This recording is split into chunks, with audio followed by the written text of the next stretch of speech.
change, we remain. Introducing the Art for Change podcast gang. The intellectual Mr. Sapiosexual.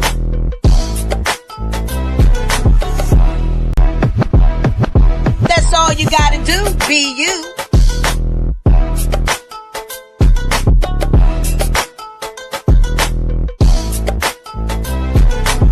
Montana Cobain pulling up in the truck. And Lady Alba with the glamorous power touch. We stream live at 9 p.m. Eastern Time. Soulful Sunday, Motion Monday, and Therapeutic Thursday. And some days in between, switch it. Subscribe and bell on so you don't miss it. But if you do, we on repeat on every major podcast application. Interviews galore and more. Y'all know the situation.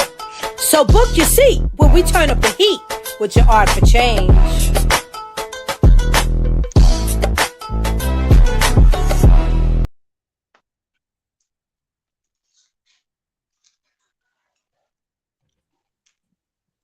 Yes, y'all. And we are live.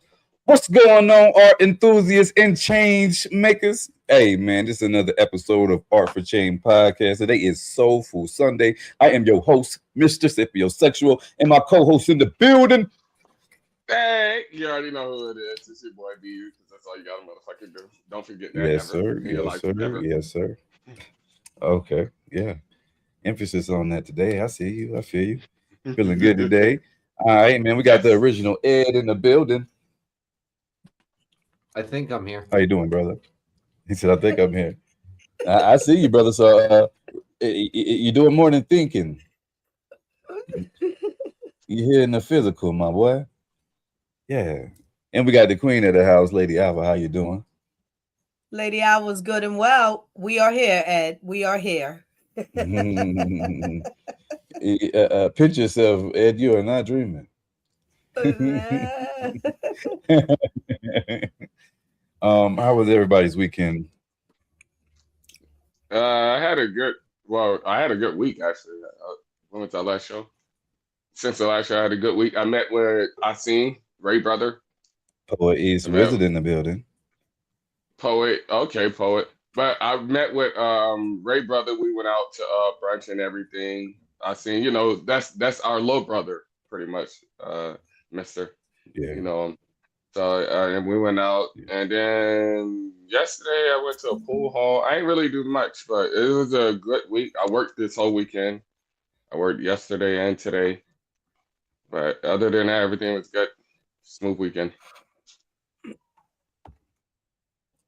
Marshall, we got Poet East Wizard in the building. Oh shit, Poet. Okay. What's happening, good brother? Yo, what up, folks? What's up? Marshall, man, they said, how was your weekend, the original Ed? I watched the NFL draft. How'd you feel about it? What'd you think about it? I wish I knew the players that the New England Patriots drafted. Well, they give you something to do. Now you got to do your homework, right? Yes. Absolutely. Lady Alva, how was your weekend, Queen? Weekend was good, pleasant, simple, rainy day all day yesterday.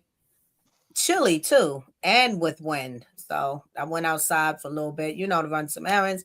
Like, okay, no, I got to get back inside. I'm not dressed right. It's too chilly out here. Okay. But, other than I that, said it was. easy. I heard that the East Coast was getting a cold front last week. Mm-hmm. Oh, okay. Mm-hmm. Poet East Wizard, how was your weekend, man? How you been, brother? You ain't been on the pod in a while, man. Talk to us, man. What's been going on in your world, brother? Yo, weekend pretty chill for the most part. Just excuse me. Just trying to stay up on my knowledge and stay up on my geopolitics in the current moment. I just been working like a dog and staying up the way, man. I had to go tap in my boy. Hey, come on, I ain't been here in a minute. I've been wondering. I literally the last. I can't remember what it was. I think this might be, bro. Like, well, I don't know. It's been a couple weeks now, but I know like the day, uh, uh, Marshall's first show back, like literally like like I was about to text Skeet that day, like, bro, where the hell is Marshall at, bro? So I had to come tap in, you feel me, just to see how you been, what you got going on, bro. I always love your perspective, you feel me, when we be talking about topics, you feel me. So absolutely. Yeah, Thank even you, if thank Marshall, you. yeah, even if he's not on the show, the original Ed, we still talk to him on a daily basis, regardless. So yeah, make sure Marshall's good. We make sure each other's good. Mm-hmm. Absolutely. Original Ed is definitely family. You know what I'm saying? Doors is always open for my brother, man. You know what I'm saying? Glad to have him back, kicking it with the game. Mm-hmm. Absolutely. Tonight, man, we're gonna talk about handling criticism, constructive criticism at that, and the impact of egos in business. Also, we're going to talk about the issues with the airlines dealing with the TSA. And then, of course, in typical fashion, we're going to go through 10 facts associated with today's date. And then we'll do our celebrity birthdays to close out. Man, shouts out to all our April 26th birthdays. My stepdaughter birthday will be in 2 days. Yeah. Shouts out Genevieve.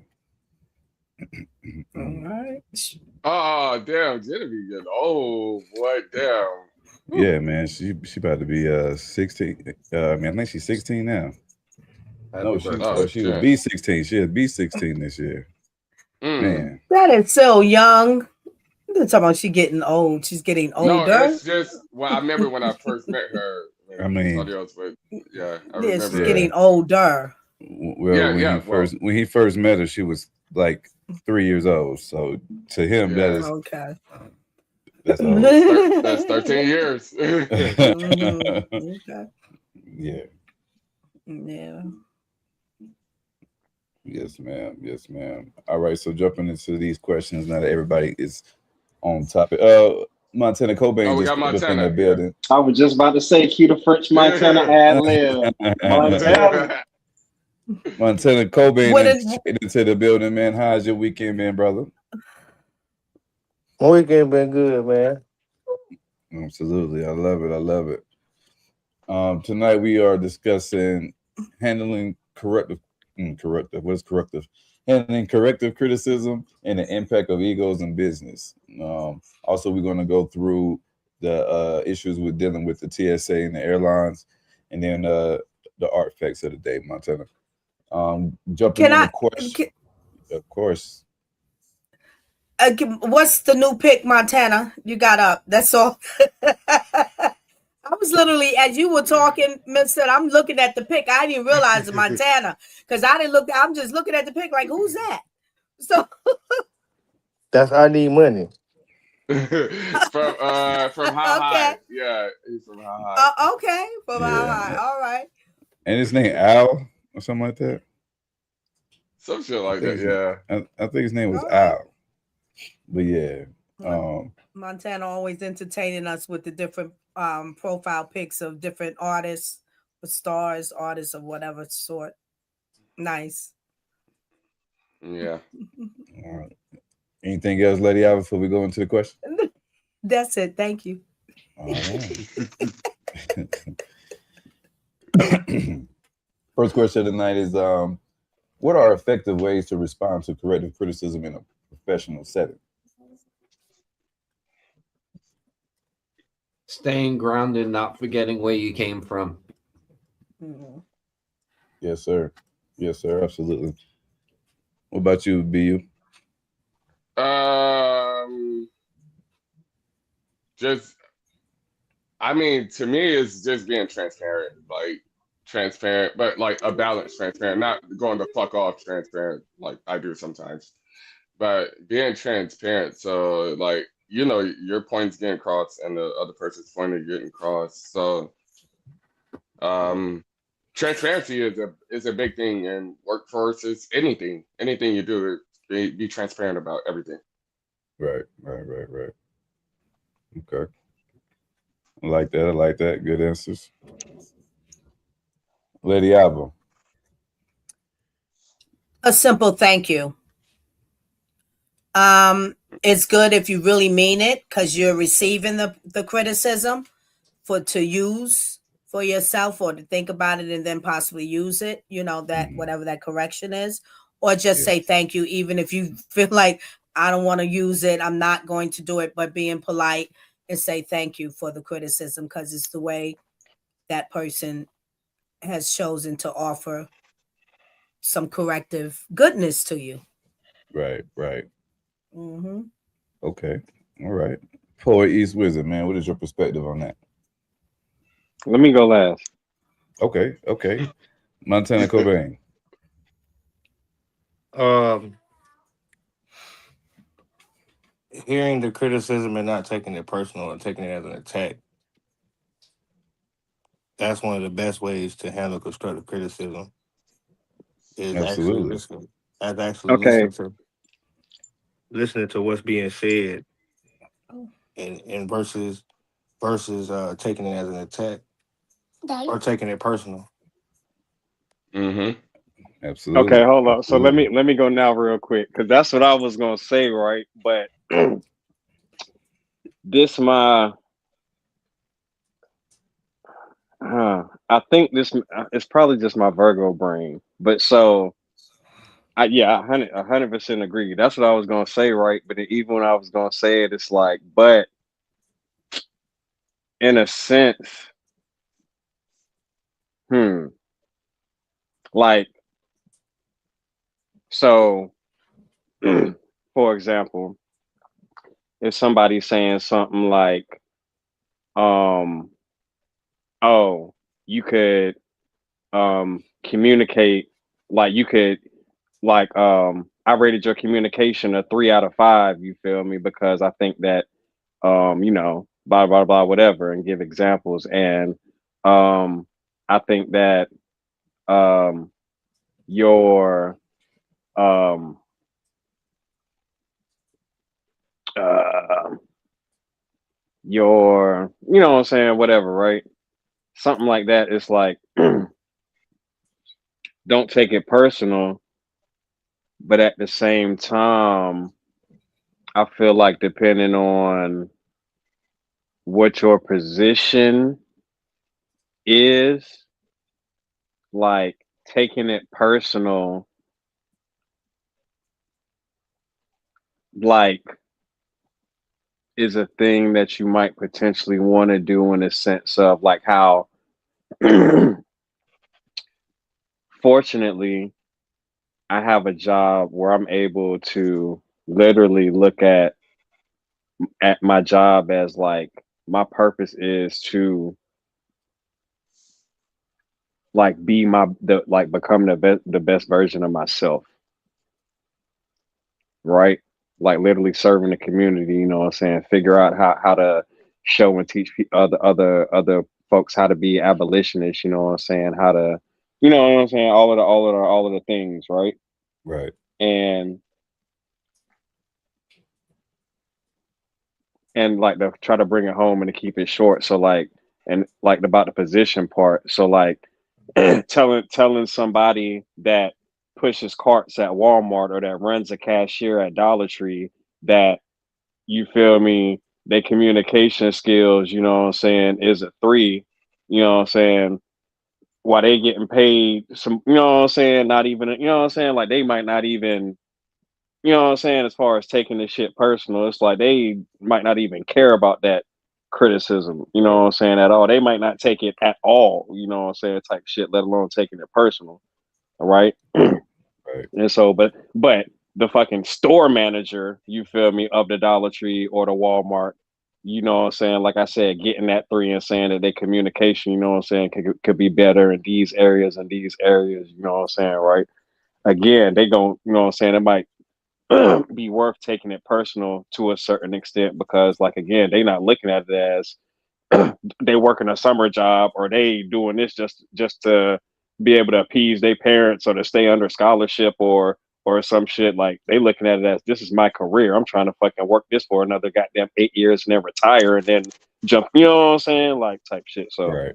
yeah, just wanted that. That's why I was trying to go last because I also, you know what I'm saying, I don't know if that was bringing like stuff for other people just on that perspective again. I don't know if I was just thinking too like, you know what I'm saying, deep on that shit. But it's like I'm a words person, and it's like, you know, just depending on the verbiage, you know what I'm saying, and the context of how you're using it, you know, it can, you know, serve a different purpose.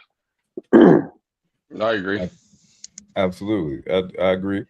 I think accountability, you know, it says the question is, you know what I'm saying, what are effective ways to respond to corrective criticism in personal setting? You know what I mean? I think taking accountability has to be the number one. You know, if you are getting critique, um, take accountability. If the shoe fits, wear it. You know what I mean? Um, but I do think that there's a difference from criticism and corrective criticism. Say something. What is your perspective on that? Do y'all think it's a difference between criticism and corrective criticism? Absolutely. Yes. Marshall, man, the original, what you got? I see you sit up. Criticism is more personal. Corrective criticism is more everybody based. Is more business based. Right. I think this. Criticism, Go ahead. criticism in general is usually a personal attack towards character or somebody's personal problems and everything. And a lot of people don't like criticism when they feel attacked. But corrective criticism is less personal and less personally, you'll feel less personally attacked if you put it as corrective criticism. Right. I agree with that 100%. Paul East Wizard, what's your perspective? I think criticism alone doesn't, it's like it doesn't offer anything, you feel me? And not to be so quick as to say to offer a solution, you know what I'm saying? Because everything at that isn't like that type of case or situation, but like, like, oh, I don't, I don't like, oh, that motherfucker, that song whack as hell, you feel me? That rapper whack and shit, you feel me? Versus versus the beat is okay, you feel me? I kind of, you know what I'm saying, I kind of see where they was going with it. I think, you know what I'm saying, they just need to work on the timing of their flow a little bit, and maybe they vocals, they maybe could have doubled up, you know what I'm saying, or something. But it ain't necessarily me, you know what I'm saying? It ain't nothing I necessarily listen to every day. Like that's the difference between criticism and corrective criticism. One example, light example. Makes I think sense. that makes sense. That makes sense. I can hear the clear difference in both deliveries. You know what I mean? I can hear, but what I'm noticing about corrective criticism is it seems to have some type of like solution. You know what I'm saying? Like I'm not just criticizing your shit, but I'm also trying to put you on game. Like, hey, you know what I'm saying? It's basically saying like, you know what I'm saying? Hey, bro, that motherfucker can't play no ball. Versus like, hey, if you worked on that arc a little bit, boy, that shot'll go in. You know what I mean? I think that's the difference between corrective criticism and just criticism. What you think, Montana? I agree.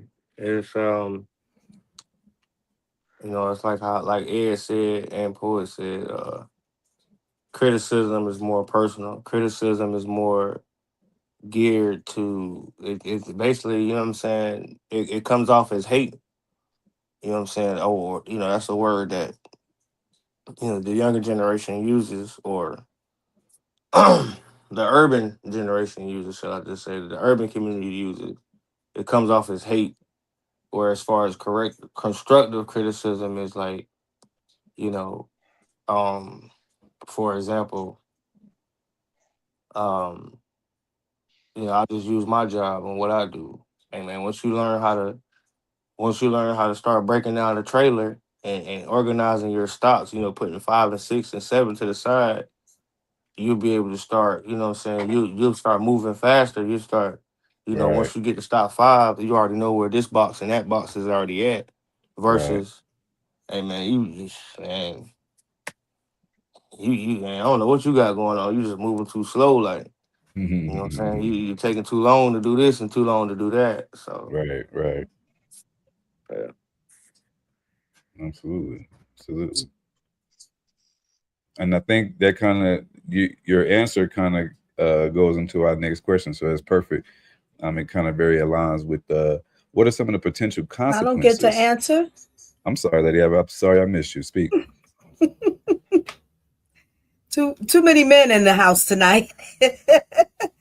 Montana just touched on something, implementing a word, because when we say corrective criticism, the opposite of that, we have to say constructive criticism. Constructive criticism is just like the helping hand, the balance, looking for feedback, problem solving. What is the solution? If we did it this way, you might have a better outcome versus doing it that way.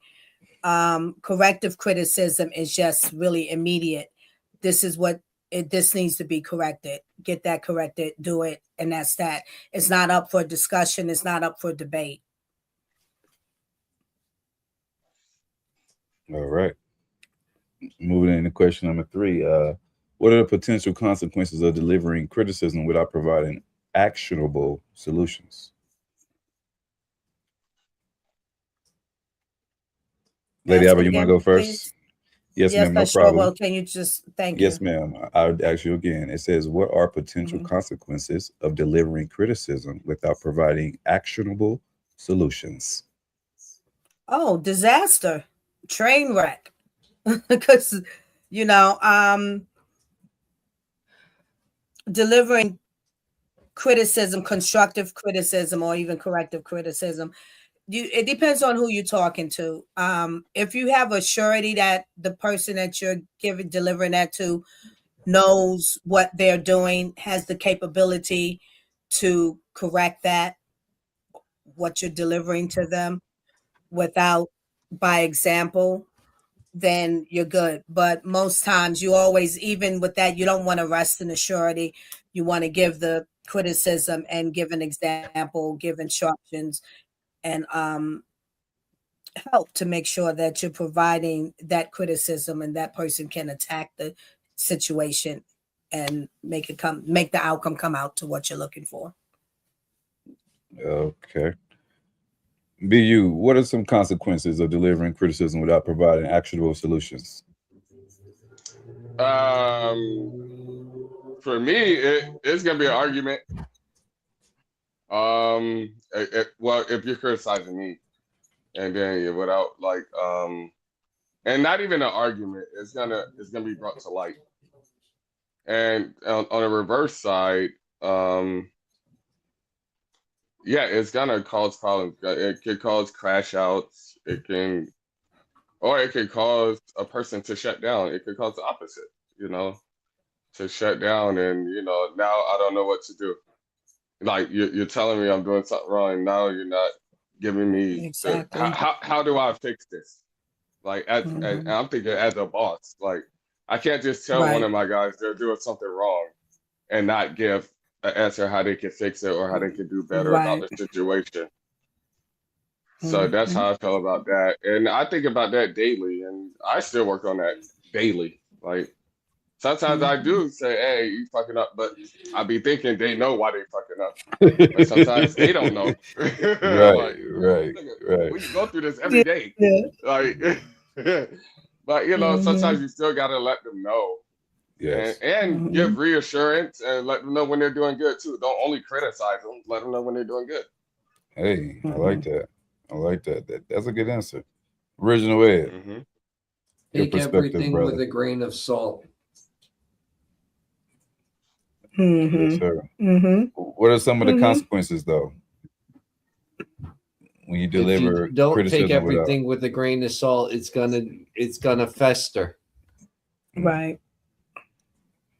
It's gonna take over how you feel in the workplace. It's gonna take over how it manages your time there, how you feel about work, how you feel about the people you work with. Absolutely. You got to deal with these people every day for 8 hours a day. You don't want it to become a everyday problem. You want to solve the solution, so you got to take everything with a grain of salt. I love that. I love that. I love that. Thank you. Poet East Wizard, brother.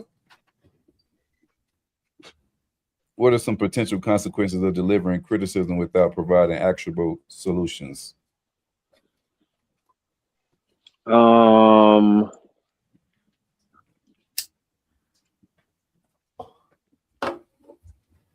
Depending on the situation, I mean, in short, it just cause like you more of a headache at the end of the day. You feel me? I mean, BU said, and even I don't know why I started thinking about like these examples. They kind of fit, and I don't know. I guess but like even just thinking about like I don't know. For some reason, I just thought about like for some reason at first I thought about like a pet. You feel me? For some reason, like you the cat scratching the couch. You feel me? And you tell the cat to scratch the couch. You feel me? Not to scratch the couch, but then don't give it something to scratch. You feel me? It's gonna scratch the couch. It's gonna scratch the couch again, or scratch something else that you don't want it to scratch. You tell the dog not to bite your shoes or not to bite the cord, but don't give it a bone to bite. You feel me? Or a toy to bite. Same thing. Like exactly what BU. So you tell your worker, you feel me, you know what I'm saying, not to do something a certain way or you know what I'm saying, but then don't show them the correct way to do it or don't you know what I'm saying, don't you know what I'm saying, throw them the alley like they're gonna make the same mistake or like I said in certain circumstances like is it in certain circumstances it'll even if it's for some reason like the type of situation where it is like you just make where it's like you can I'll say it like that just like make the corrective or the constructive criticism you feel me and it's like yeah you're in I don't want to you know what I'm saying whatever the situation is it's like oh yeah you have the ability you know what I'm saying to figure whatever out on your own or to you know what I'm saying use your brain or whatever but it's like it was still for morale. You feel me? Even if it's a coworker, a family member, a child, or even a random person that you know what I'm saying? Like any way it goes, it still will work for morale. You know what I'm saying? And you know what I'm saying to be able to give guidance or show. You know what I'm saying? Give somebody another way. You know what I'm saying? Respect. You feel me? Montana Cobain. What are some potential consequences of delivering criticism without providing actionable solutions, my boy? Shit. It can it can lead somebody off into to wayward land, depending on what the criticism is. You know, like it can have somebody feeling like they just can't cut it or they just can't make it. You know what I'm saying? Like me. Right. Like you know, I played the drums, I was on the drum line, so there was a lot of times where you had to give criticism and or you had to give constructive criticism. Right. And you know, it was times where some people, you know, not everybody on the line gave constructive criticism; they just criticized them. And Right. then you had some people feeling like they didn't have enough to make it, they weren't gonna cut it, you know, they gonna never get the part. And then, you know, it could send somebody into a depressive, I guess that's the word I'm gonna just use, a depressive state. You know, Yeah. feeling like they're not good enough, they're not worth it, you know what I'm saying, and stuff like that. So it Feeling was some inadequate. Absolutely. yeah. So those are some of my consequences behind it. Absolutely, there's definitely consequences for sure. To add to that, I think some other consequences is like we spoke on earlier. You know, whenever the instructions is not behind it, you know, it can feel like an attack. You know what I mean? And naturally, when someone feels attacked, you know, what I'm saying it feels personal.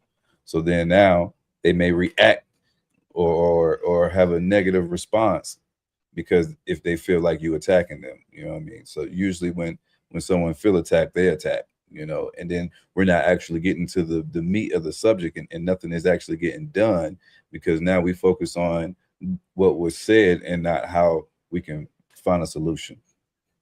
Yes, definitely. Yeah, I got a absolutely. question. Never mind. What's the next? I got a No, go never ahead. Go mind. ahead, I'm poet. I'm sorry. Poet. I had my mic off. I was jumping into what you said, Mister. Go on. I just although I say we can't make a response on how we feel all the time, you know. So just Listen. because how So, you feel about something sh- sometimes, let's pause no, for a you read minute, my think mind. about it. Let's pause for a minute, think about it. And it's nothing wrong with, let's say, and this is me too, the same as on the job as a manager. Just check with your boss, supervisor, or maybe even a colleague who gave you that criticism, and have the conversation. Don't be so hasty to react on your feelings. That's all. Poet, what you had? Yeah, Lady Alva kind of hit on it a little bit, not completely, Hmm. but I don't know if it was already a question, but what? How do I want to ask it? So even as we think about criticism versus constructive or corrective criticism, and is it so?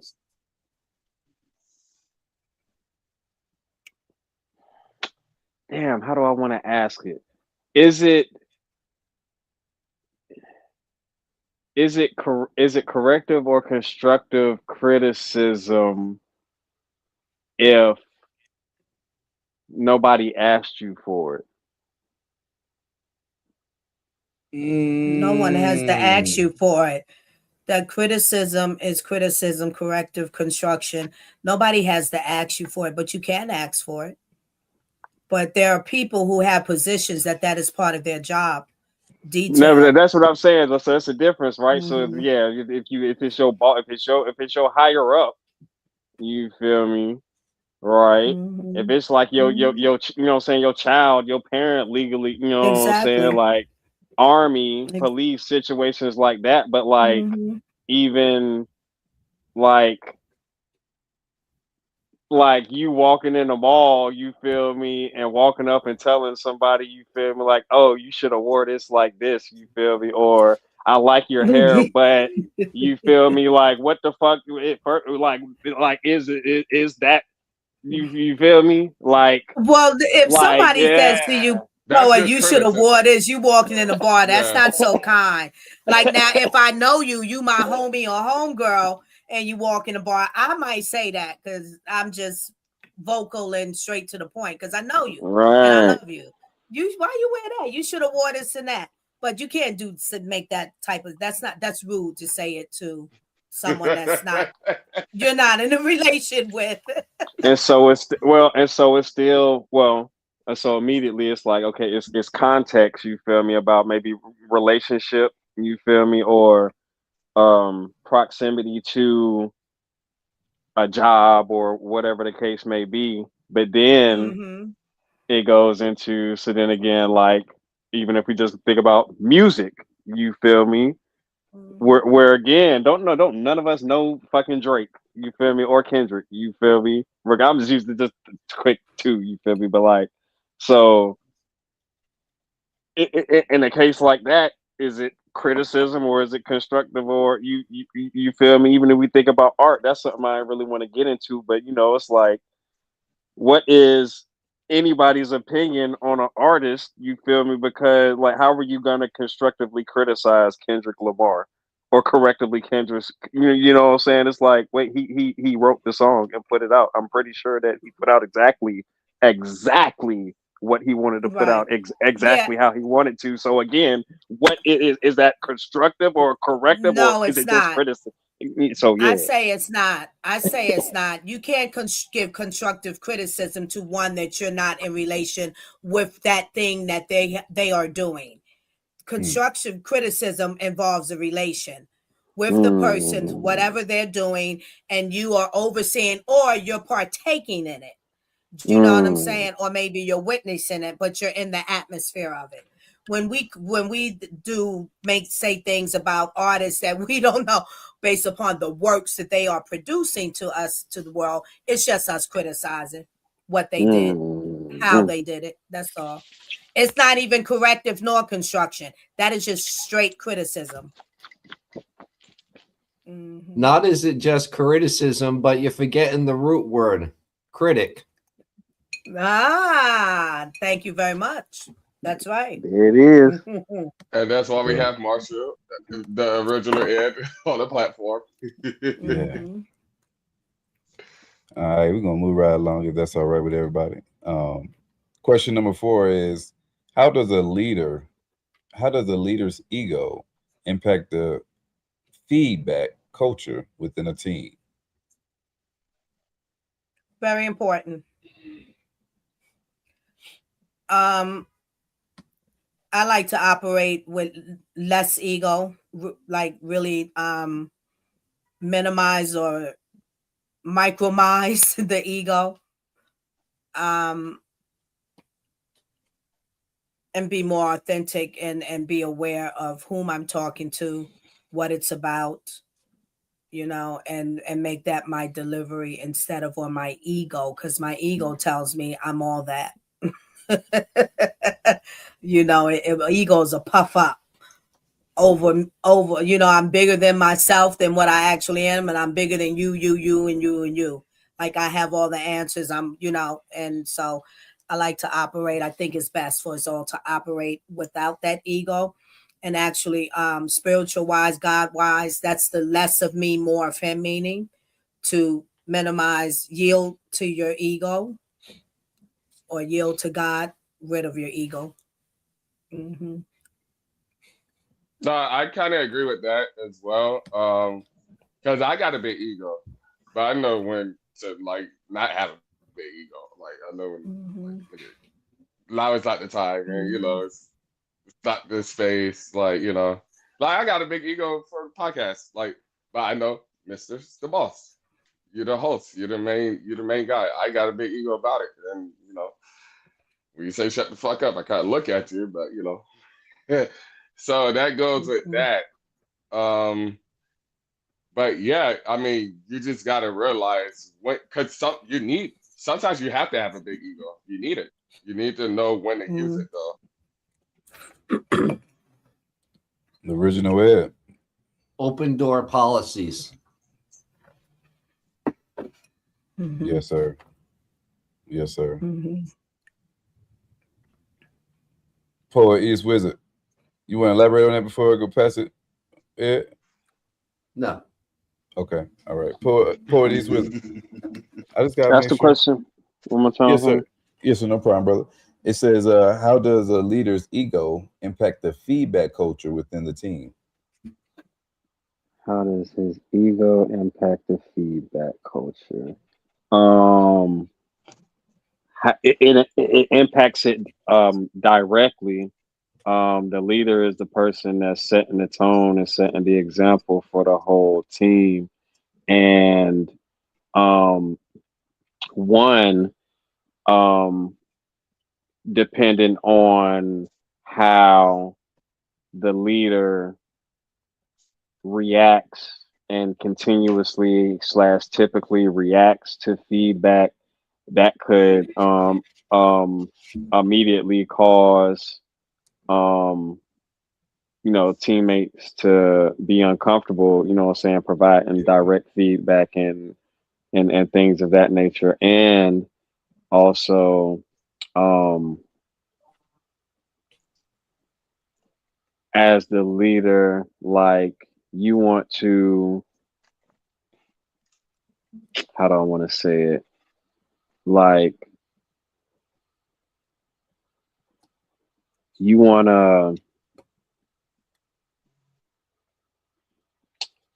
to make sure that it kind of goes in line and like just in line with, you know what I'm saying, you set the example, but like you want to make sure that you're, or even just going back to, you know, being your best self, right? It's like you want to um show others like how it's like you wanted to serve as a reflection, basically. Hmm. How it is that you're operating and you're Cap. interacting. Cap.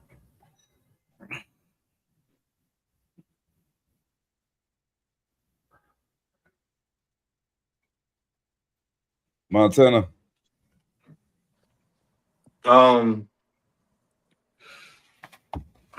I'm gonna just keep it short and simple. Ego can go. It can go a good way or it can go a bad way. Mm, Um, if it goes a bad way, it can make a motherfucker not want to say nothing else to you about nothing. It can prevent motherfuckers from opening up to you, telling you about things. Not even just necessarily opening up to you. You know what I'm saying? It might be a problem on the workhouse or in the workplace, and they won't say shit to you just because of your ego. yeah, Mm-hmm. That's yeah. 100%. Yep. That's 100%. hundred So percent. that's my take on it. Absolutely. I like everybody's perspective. I think as the leader, like I've heard a few of us say, leaders should be the one that leads by example. Um, and usually, whenever the leader is putting his ego to the side and checking his emotions at the door and coming in here being strictly professional, that kind of sets the balance for everybody that's on the team.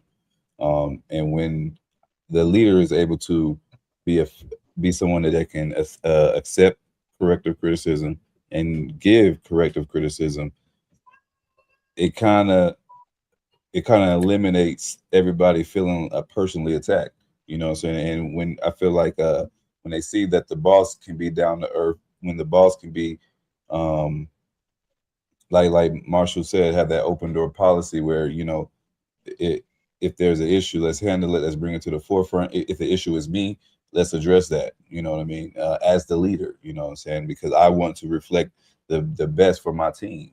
So I think that it is impactful whether the leader is a positive leader and doesn't have a bravado, a big ego, versus someone who is down to earth and humble enough to rally his crew and realize that I can get better results with honey than vinegar.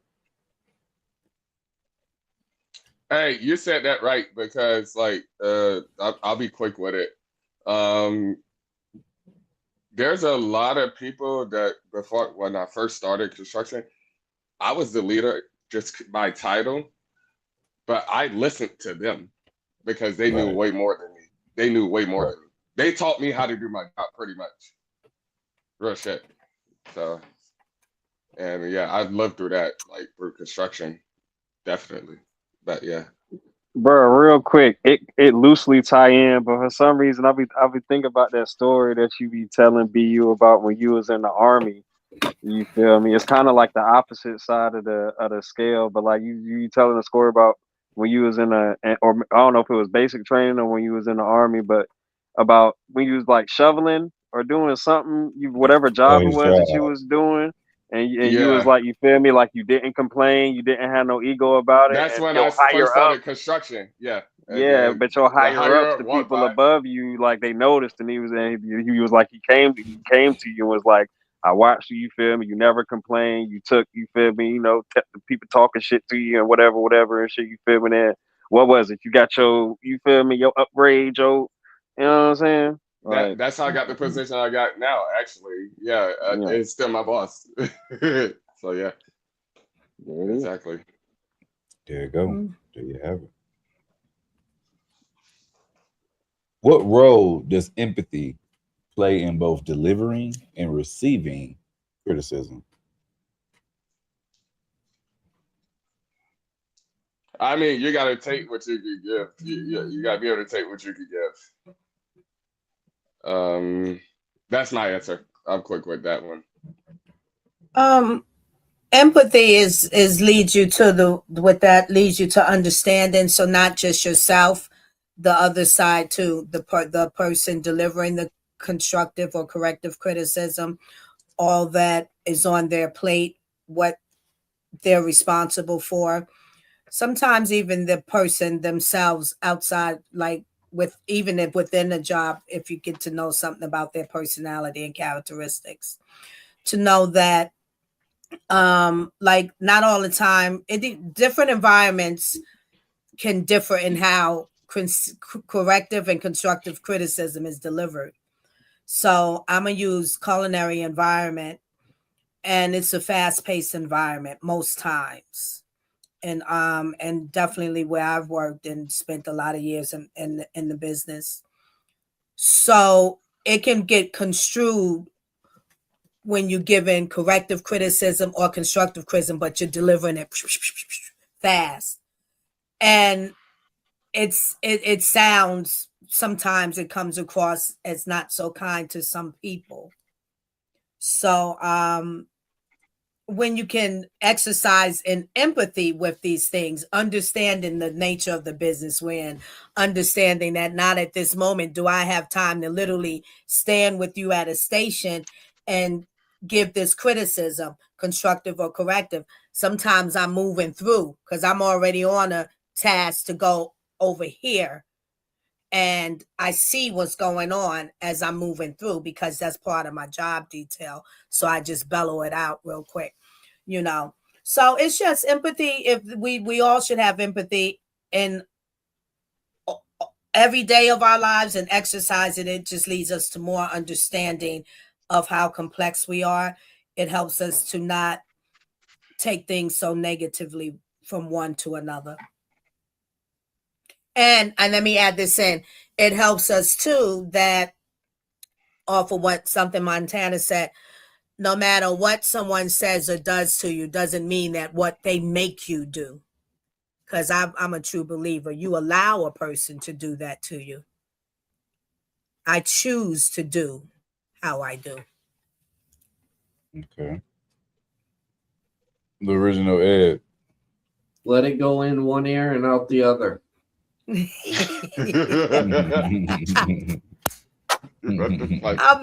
loving these 2, These 4. one-offs. Yeah, I'm loving it, Ed.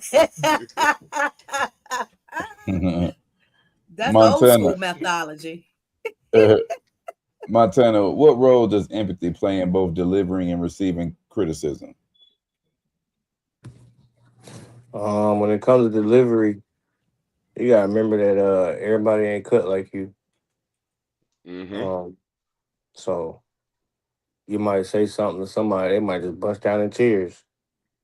Or as far as you can say it to another person, and they okay, all right, that makes sense. Or you can say it to another person, and they blow the hell up. Y'all about to get into it. Y'all about to fight. Yeah. That's those are with delivery. Yeah. Receiving, it's kind of like what Ed just said. Sometimes you can let it go in one ear and out the other, because at the end of the day, a person's gonna do what they want to do regardless. It's up to them whether they want to receive it and take heed on it, or no, not only receive, but receive it and act on it. That's what I'm trying to say. It's There up you to go. them. But and also, you know what I'm saying, you can implement it in your every day. It just all depends. It all depends on what the criticism is, and how it was delivered, and what you want to do about it. It depends on the person, really. Right. Yep. Agreed. Poet East Wizard. Ask the question one more time for me. No problem, brother. It says, what roles does empathy play in both delivering and receiving criticism? I think. Everybody answers. What I'm saying is pretty spot on. I'll just add that I feel like the way that empathy plays a role is if you're if you're in or if you can get into the space of thinking your best thoughts, right? Mhm. So on either side of the coin you're on, you feel me? Um, so if you're the person giving the constructive or the corrective criticism, like um imagining yourself, you feel me, in their shoes, you know what I'm saying, and already kind of being prepared to offer um um just like active listening and emotional support, you feel me, um things of uh things of that nature. And like for somebody receiving the criticism, like again, and thinking your best thoughts, like imagining yourself like in that person's shoes, if you know what I'm saying, if we thinking about the situation of like a leadership or a higher up, you know what I'm saying, type of deal. And it's kind of understanding their position, and like I said, not taking it personal, understanding that regardless of it, it's like they're doing something that they have to do at the end of the day, not only because it's their job to do it, but also for the well being of the team, you know what I'm saying, the well being of whatever project might be working on, and the overall well being of whatever, you know what I'm saying, workplace, organization, family, you know what I'm saying, whatever the case may be. And so, again, knowing, um, yeah, just being able to, um, yeah, I ain't gonna, yeah, that's what I get.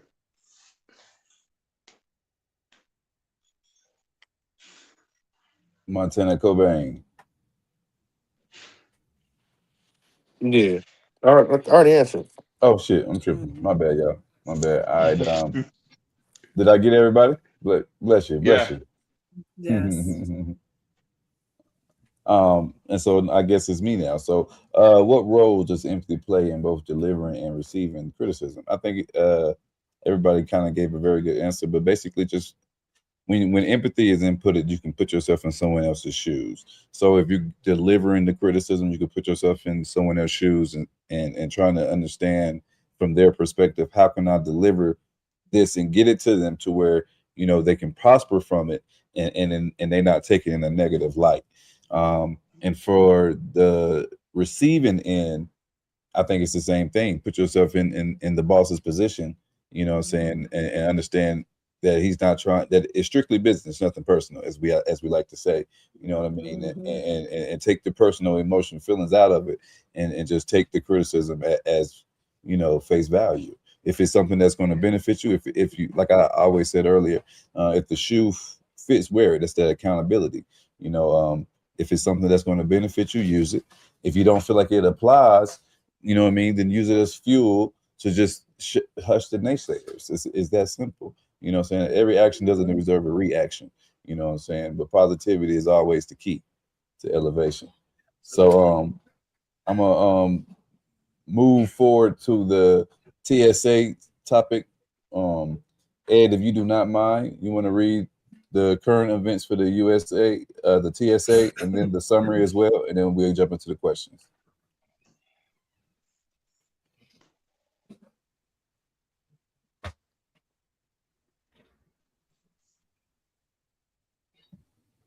Recent issues involving TSA agents have raised significant questions regarding air travel security. Staffing changes, ongoing budget cuts, and government shutdown threats have led to substantial staff shortages at TSA, resulting in longer wait times at airport security. Morale issues. Many TSA agents report low morale due to job insecurity and unpaid work, during budgetary crisis, which can affect their performance. Security risks. Experts warn that inadequate staffing and low employee morale may lead to vulnerabilities in security protocols, increasing risks for national safety. Public concerns. Travelers have expressed growing frustration over delays and perceived inefficiencies, putting pressure on TSA leadership to ensure more effective operations. Summary of current TSA issues. The challenges facing TSA agents, particularly staffing shortage and low morale, pose significant risk to air travel security. These issues underscore the need for better support and resources to maintain essential security measures.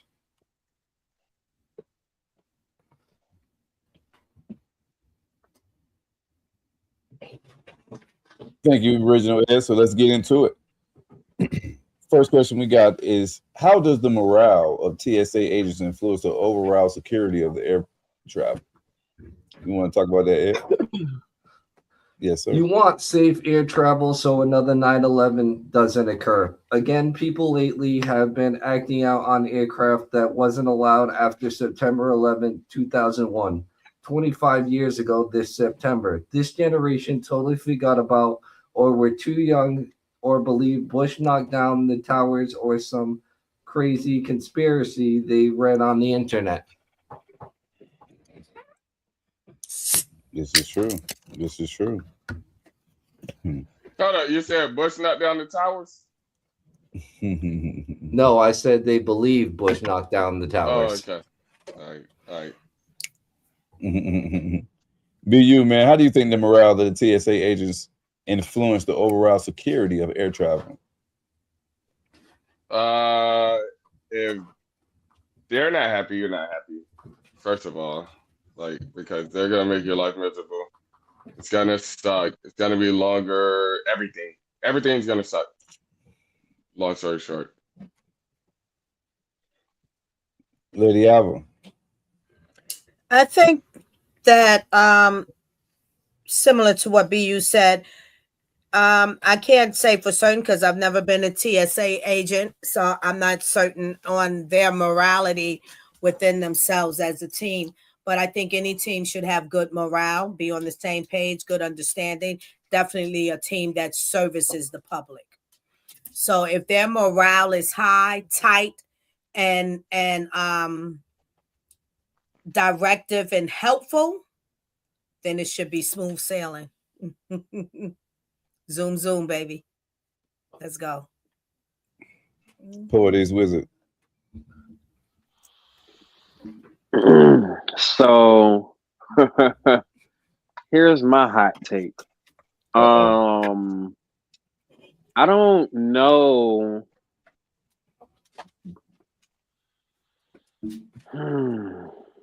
And please, and let me finish, but then correct me if it's something that I'm misunderstanding or that I have incorrect. But I don't know too many people. How long has the government been shut down? Yeah, a few weeks. Yeah. Oh, just a few weeks. So it came back, and then so this has been a few weeks. Yeah, I didn't even know shit was shut down. To be honest, I know it was shut down because TSA was he had the ice in there because TSA wasn't getting paid. So no, it's been more than a few weeks. It's still been. It's been a few months. I think in months. Yeah, my bad. Yeah, no, it's still been a few months. Yeah, months. Minimum. Yeah. It's been a few months. Okay, but so yeah, so I don't know too many people personally that got the ability to not get paid. You feel me, for a few months, let alone a month. You feel me? A lot of people I know, them is two paychecks. It's looking pretty damn grim. yes. And so, like, as far as the question, so yeah, my answer to the question is, I don't think at all, looking at the circumstances, because who in the fuck, excuse my language, but who is going to a job continuously and you're not getting paid? So my assumption is they love their damn job, and regardless, if the person that's sitting there at the on the other side of the metal detectors looking at the computer, I don't think that he came to work, you feel me, to let somebody just to see a gun and just be like, yeah, I'm gonna just let that go today. I don't think that, you feel me. So as far as the question, the morale, no, I don't think they've been going to work for months without getting paid. So yeah, unless there's something that I'm missing. Yeah, the morale ain't got nothing to do with security. No, it's shit. No. They've been doing this for months. Another extra week. Oh, week 7, week 8 of not getting paid. All of a sudden now you just tweet out and be like, oh yeah, y'all, yeah, just bring the guns through. I'm not. No, I don't believe that. Respect. Montana Cobain, brother. How does the morale of the TSA agents influence the overall security of the air travel? I agree with Poet 110%. I don't think the morale has a damn thing to do with the security of flights and stuff like that. I mean, because even though like motherfuckers don't be happy at the drive-through window, but they still serve you your food. You know what I'm saying? So it's like, yeah. As far as their morale and well, I might be a little contradictory here. When you think about it, like if everybody's happy and everybody's getting paid, then they might be paying just a little bit more attention to those screens, like he was just saying. You know what I'm saying? And yeah, but if they are upset or they not, you know what I'm saying, they could be more lackadaisical. Some things might go through. Some things, you know what I'm saying? And I'm not necessarily saying they gonna allow motherfuckers to bring guns and bombs and no shit like that, but you know, some things might be overlooked, or you know what I mean, like they might not pat you down as hard, you know what I'm saying, and stuff like that. But overall, I definitely still agree with what Poet just said. I don't think it has nothing to do with the security, because if somebody does, like I think I was watching a show. It came on Netflix not too long ago. And if somebody does let somebody, you know, board a plane with a dangerous weapon, a bomb, or anything like that, they're gonna track that shit down to what gate they came through, what TSA agent let them on, who scanned this, who scanned that. So therefore, if somebody do some fucked up shit and you let it go through, your ass is grass too. Yeah, it's a paper trail. Absolutely. So best you know what I'm believe saying? you on candid camera when you're there. Oh yeah, all the way through and through. You know what I'm saying? And 9/11 was a very unfortunate event, and you know, at the end of the day, nobody wants to go through nothing like that again. So yeah, but that's my answer to it, man. Y'all continue on to have a good show. I gotta get up out of here. I go to work in the morning. Yes, sir. Appreciate you, brother, for your All right, time. buddy. All right, y'all be safe. Take care, Montana. Good night, Montana. Yeah. Yeah, man. Just like Montana and Poet have mentioned, I don't think that the morale will change the fact from them doing their job, because I feel like they come into work doing it without being paid. So to some degree, there's some integrity behind that, you know, knowing that, you know, your job is a part of national security. So I think people's what is it, patriotic? I'm looking for a word to go with patriotic, but we'll use patriotic. I think people's Patriotism. pride, Patriotic duty. patriotic duty or patriotism. We can, both of those will work. And or just, you know, pride of being an American. You know what I'm saying? I think that is what get them and make them go to work every day, even though they're not being paid, because I feel like they know that their job is important. So I think that may keep them from doing something that risks national security, even if the morale is high or low. But I may sound contradictory, just like Montana, because I do agree that if I'm not getting paid, it may be somebody there that is less attentive of their job because they feel like uh, I'm rendering this service without getting anything back in return, or just the lack of focus. I mean, you too busy focus on your bills is piling up, people calling you saying they need this, that, and the third, and you still don't know when your next paycheck is coming. So you may have all that on your mind and just be complacent when you patting that guy down, thinking that you touched everything and you let something go through. So I think it's both Or sides for real. or there's the third type too. Or like I need somebody. Hey, I'll send your suitcase through. They paying me. Ooh, You paying me. ooh. Come on now. Mhm. Hey, there That's we the go. third Now, side. now, now, what we talking? Because money talk. Yeah. A lot of people listen. A lot of people sell their souls. A lot of people in Hmm. Hollywood risk their integrity for a little bit of change. So you can't say that a TSA worker who hasn't been paid in 2 months wouldn't do so. Hmm. Yeah.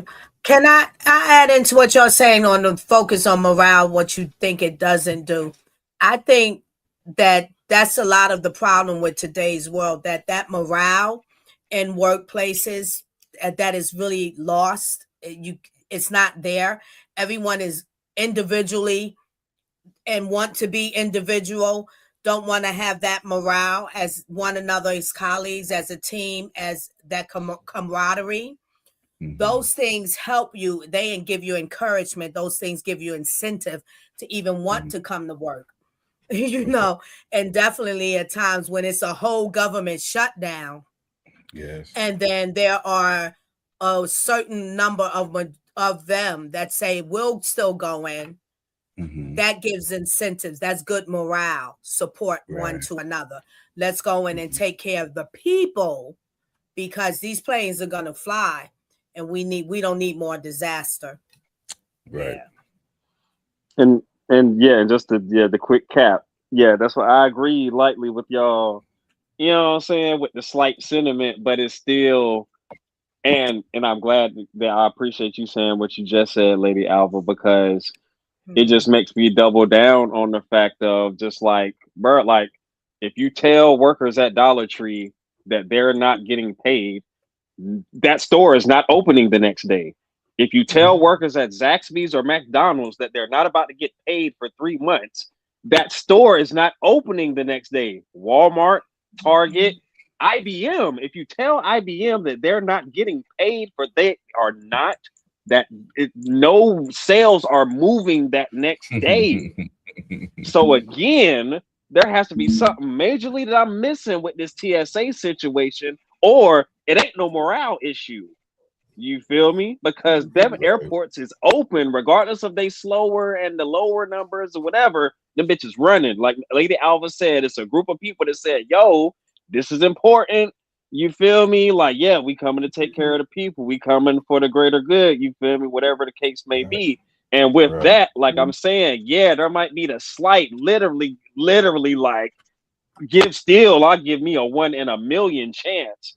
But if you done came into work after 3 months, you're not telling me that on week 12, you feel me, that all of a sudden this day is the day that you know what I'm saying? That's still a 1 in a million chance. You feel me? Like it ain't no security risk. And because facts, we know that in certain airports and shit, you feel me now, that there are ICE agents and DHS. So as far as security, what if anything, it's a little I don't know, a little heightened, more security. I don't know, or a different type of yeah, I don't know, some different security elements at the Right. airport Right. now. Yeah. I agree with you, brother. I agree with you. Moving right along to question number 3, it says, "How does public perception of TSA efficiency impact its operational effectiveness?" How does the public perception of TSA efficiency impacts its operational effectiveness? There's more people traveling nowadays by airplane than ever before. So, of course, efficiency is going to have to change with more people traveling. Efficiency is going to take a hit with the more millions of people that fly every day. Flying's no longer a luxury, it's now a necessity. It's definitely a necessity for some of us, for sure, because there's a lot of jobs that is travel. I mean, EU exclusively uses the airplane to get back and forth from home. You know, I think the perception, the public's perception on them, it impacts the efficiency because they're putting more pressure on them.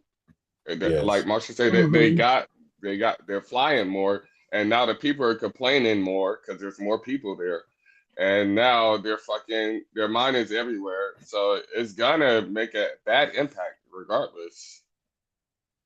Mm-hmm. Yeah, so me, the public, my perception of TSA's efficiency and how that impacts its operational effectiveness.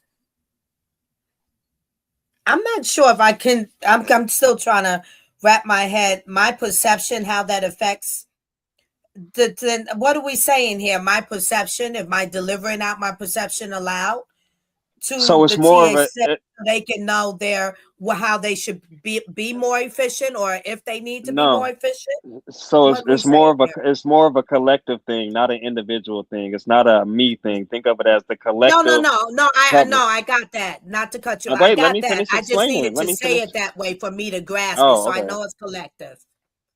But go ahead. So it's a collective thing. And But I'm how do saying they like so know like about our perception? How does TSA know about our perception in this Your collectively? attitude. think about it like the president, like how like how whatever it is, the midterm results of the like what the public is saying about the president. You feel me? The same way like the public perception of polls. Yeah, TSA and how that and what that does for their efficiency, how that makes them more or less efficient based on what the public is saying. Okay, got it, got it. That makes So then sense. when Yeah. when the public displays their perception of TSA, and nowadays we see that they have a public display of utter disrespect and rudeness. And that's how then, if I'm answering this right, TSA sees how they need to be more effective, more efficient in their operational procedures. The public is brutal today. Everybody want it their way. They don't care. So, and I think that TSA does see it, and that's again rolling back where morale within an organization becomes important. Definitely servicing the people. Y'all better have morale, colleagues, one to another, because the public they like beasts coming at you. So each one look after each one on that team. Exercise your morality. See what needs to be, what you can do to make things run more effectively, or what you can eliminate to, yeah. all right, all right. Did you answer that, Poet, or you want me to shoot that and swing that to you? And thank you, Um, poet. yeah, yeah, I ain't really got too much to add. You feel me? Just to, I mean, yeah, just to like in many other situations. You feel me? Based on what the public, you feel me, is saying, what the data is showing. You feel me? Especially for the people who run the show. You feel me? They're gonna take that data and they're gonna you feel me? Whether that's hiring and firing or training or whatever it is they need to do to make that Right. data improve, that's what's going to happen. Agreed. Agreed. So with that being said, you know what I'm saying, the public's perception of how the TSA is doing, I think it greatly affects their efficiency. You know what I mean? If the public, if polls are saying that, that the TSA is doing this or the TSA is doing that, it may prevent people from trying to use that source or trying to find alternate routes to get where they're going. You may get more people driving on the road again instead of flying. If they feel like the issues with the airport is not being handled effectively, So that fucks up the TSA effectiveness, if you ask me. That definitely has I believe the public perception definitely has a tie to how businesses are ran, the airline included. That is true, but on the flip side, nigga, gas prices high as hell. Niggas ain't driving. So I know that they got just to. gonna complain. Well, I know that. Well, plane tickets got to be higher than, right? If gas is higher. It depends. I mean, It fuel is depends. fuel. If our gas higher, their gas is higher. So the tickets definitely are up as well. Not to say you still can't Yeah. get a cheap joint, but I mean it's still relative. It's still relative to what your You're right. situation is. You feel me? You're right. Look, see, excuse me, I got a piece of ice in my mouth. See, B, you got the company buying his tickets, so he don't know what it's like to buy a ticket now for common folks. You know what I mean? To him, it's just like, oh yeah, I'm just gonna get on the plane. They're paying for it.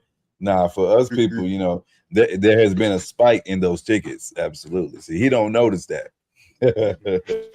Here we go. All right, next question. Move along.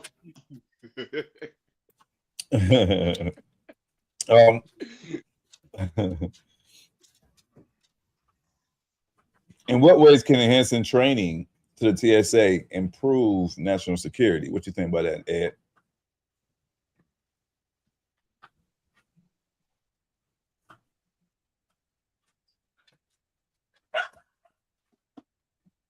You want to be up to date on training. There's always changes going on. They went from regular metal detectors to body scanners. They've been upgrades in X-ray machines through the scanners. You want to constantly be upgrading your airport to be the most safest airport you can have. So training is very important.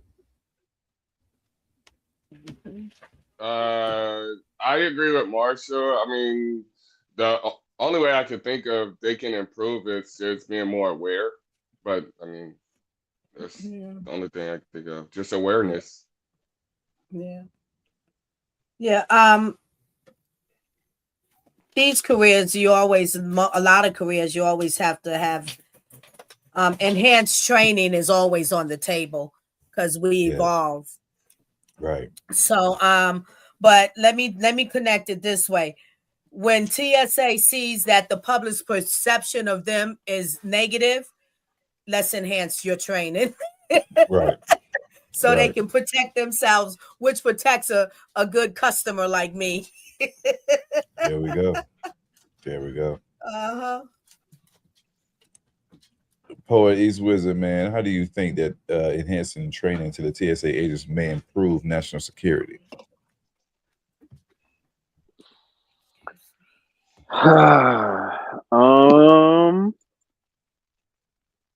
That's actually a kind of specific question that I don't know if I can really have all of the thoughts to answer right now. But I mean, as people have said, you know what I'm saying, there's always something there's something new every day. For some reason I was okay, well no, let me say I was thinking about the fact of, because I feel like for some reason, out of all of this government shutdown and this war stuff that's been going on, I feel like I learned this year that the airport, and somebody correct me if I'm wrong, but the airport serves as like a border or like an international border or something of the sort. You feel me? And so under those circumstances, it's like, again, just with the current geopolitical state and stuff going on, it would just be good to, I mean, shit, at some point you might want to start, and I don't know if you can make that or if, like, force that, but like, for an example, like it might be a good thing for TSA agents, you feel me, or certain TSA agents to like know at least two other languages, for instance. You feel me? And I'll just leave it at that. Mm. I agree. I think that is some very good sound instructions. Absolutely. Enhancing the training would definitely benefit the national security because, like you just said, the airport is an international border. You have people coming from all different walks of the world using airports. So definitely with new technology and things always ever changing, you want to be able to have that training adapt to the new evolving evolution of life. Um, um, a crook is only going to find another way to con. A con is only going to find another way to con it. You know what I mean? So we have to be changing with the universe. We have to be changing with times. You know what I mean? Because the same training that you may enhance for the TSA, trust me, the bad guys is going to be doing their same training and research as well. We see several movies where the bad guy gets away because he's outsmarted the government. So definitely, I believe training will definitely enhance national security. It's no way it could. And them being bilingual and knowing multiple languages would be definitely very, very beneficial. But I believe that's why they hire people who are bilingual in the airports as well. Mm-mm-mm. Lady Alva and the original Ed, do y'all mind doing the art facts and celebrity birthdays? Sure. All right, we ready for that already? Historical art events on April 26th. 1836. The founding of the Texas Republic, which later influences American art and culture. 1900, the first modern Olympic Games are held, inspiring numerous artistic representations of sports. 1917, the first issue of The New Yorker is published, a significant publication in American arts and letters. 1945, the United Nations is founded, leading to increased global collaboration in the arts. 1954, the famous painting The Last Supper by Leonardo da Vinci undergoes restoration, enhancing its historical significance. 1977, the Whitney Museum of American Art opens in its new building in New York City. 1999, the first international exhibit of contemporary art is held in Venice, showcasing diverse global artists. 2004, the opening of the Guggenheim. Guggenheim, thank you. I think I said it last time. It's the same thing. Okay, Bilbao marks a pivotal moment in contemporary art architecture. 2010, the Metropolitan Museum of Art begins a major renovation of its American wing, enriching its collection. Last but not least, we are at 2018. The Whitney Biennial features an expanded focus on underrepresented artists, reflecting contemporary social issues. And from that, we move on to the celebrity birthdays for April 26th. John Cena, 1977. An American professional wrestler, actor, and television presenter known for his career in WWE and films like Trainwreck and Bumblebee. He is a philanthropist and has granted over 650 wishes to the Make-A-Wish Foundation. Oh wow, that is fire. Nice. John Cena. Yeah. Shouts out to John Cena for that. Yes. Channing Tatum, 1980, an American actor and producer, celebrated for his roles in films such as Magic Mike and 21 Jump Street. He has received various awards and accolades for his performances. Kevin James, 1965, an American actor and comedian best known for his roles in the King of Queens, and Paul Blart Mall Cop. He has a strong following for his comedic talent and family-friendly films. Hey, You gotta say happy birthday, April babies. Happy birthday, April babies. There you Yes, go. yes. I normally Shout wind out. up with the last one. That's what I say. You wind up with it. There you go. Yeah, yes, definitely shout out to all the April birthdays of my what's the end of April is Taurus season? Is Taurus season yet? Come on now. Yeah. It's in. I'm acting up. The I'm bull acting is up. in. Yeah, The bull is there. I'm on my bullshit. all our Bull is in bull, the ring. all them Taurus people. Shouts out to all our Taurus. You know what I mean? Especially me. But before we get up out of here, in typical fashion, man, we're gonna go around the panel and say something positive, words of affirmation. What you got for the people, Ed?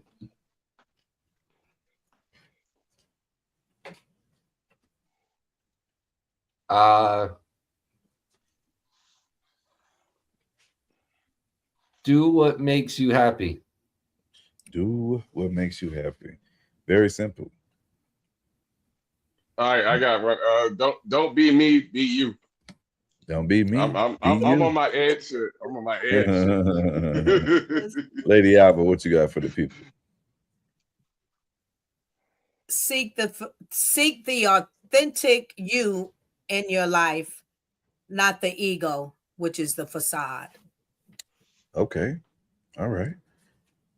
Poet East Wizard, man. What you got for the people to close out? You feel me, poet? That's what you got, bro. You feel me? I wore your hoodie today. Don't be afraid to upset the equilibrium. Especially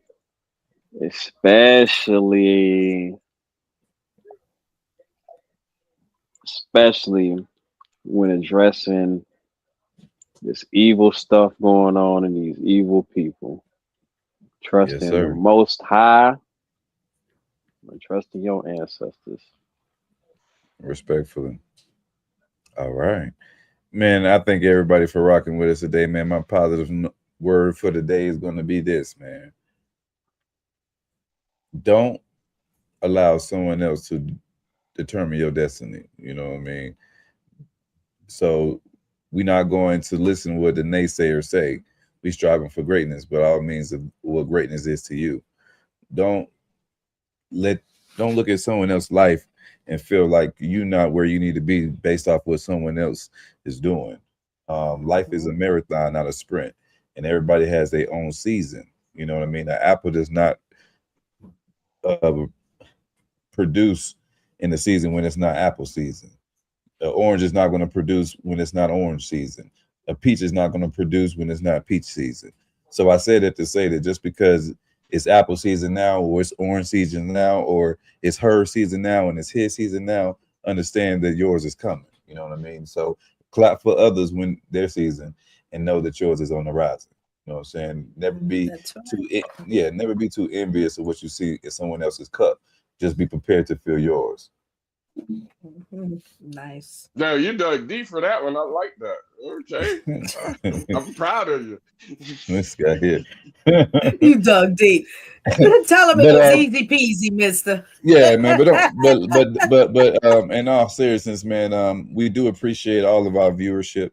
So don't forget to like, subscribe, to tell a friend, and tell a friend our Offer Change is in.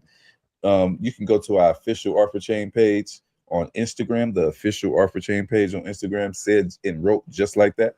And you can find you some discounts over there, man. We have Molly B. She has delicious artisan cookies. They come right to your door within a week, and it's very inexpensive. And on top of the inexpensive and the convenience of them coming to your door, we're going to give you a 10% off our entire website just for being an Offer Chain listener.